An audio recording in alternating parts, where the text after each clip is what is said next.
नमस्कार. मी शंकरे सर, सहशिक्षक ज्ञानदीप कोचिंग क्लासेस निलंगा.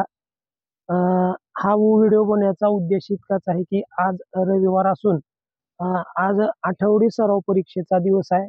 तर तुम्ही पाहू शकता आमचे विद्यार्थी या ठिकाणी आम्ही सर्व विद्यार्थ्यांना परीक्षेला आम्ही त्या ठिकाणी अ, पोलीस क्वार्टरच्या ग्राउंडवरती आम्ही परीक्षेसाठी बसवलेलं आहे.